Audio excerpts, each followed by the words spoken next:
they're getting 12% or more. Wow. Right? The same credit cards we just talked about, okay, where did the banks get the money to loan out on the credit card? Oh, man. From us. You know, we're putting our money there. So we're paying the credit card company and the bank. So what do we do now to make sure that our money is coming back to us the way that it should? How do we double our money? How do we increase? Bypass the middleman. How do we get rid of that money? How do we get rid of that middleman? Bypass the middleman and invest in mutual funds on your own.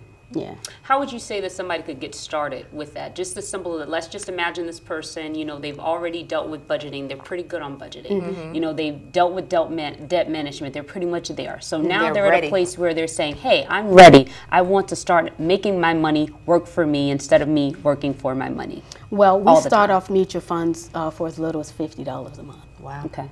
Right, and that's just what we do. Other companies may do something different.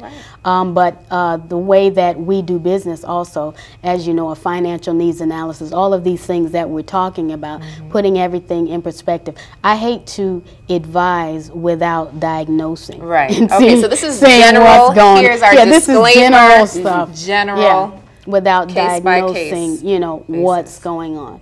You know, because I have, you know, people that come, oh, I have this money. Well, let me see where you are. You know, what do you have going, right? So investing in mutual funds for your long-term investments, you know, Roth IRAs. That's what I was going to say. Okay, so, you know, my mom always taught me that it's really important to have an IRA, a Roth IRA, a traditional, like, which one should you do? Well, case by case, once again.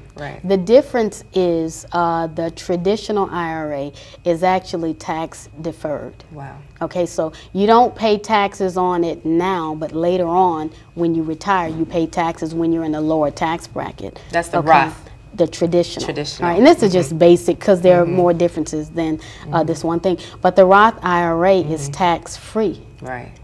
Right, meaning all of the earnings grow tax-free. And that's new. I think that the Roth came out in 97. Was that 97? Yeah, it's a fairly new vehicle. So that's the main difference between, you know, those two vehicles. But there are different limitations as far as income limitations. Some people can't get a Roth, and you have to get a traditional. But either way, it saves you money in taxes. Now, what's really scary is 97% of our nation pretty much retires dependent on friends, family, and the federal government. And you know, Social Security is not something that's guaranteed. So if you don't have a money plan, it's very important to get with a woman about your finances who will truly understand you. We're so happy that you joined us here today, Tiffany. We've learned so much, and hopefully, remember guys, if you have any questions, email us at fiscallyfit@stlt.org. We look forward to hearing from you. Now we got to go to commercial.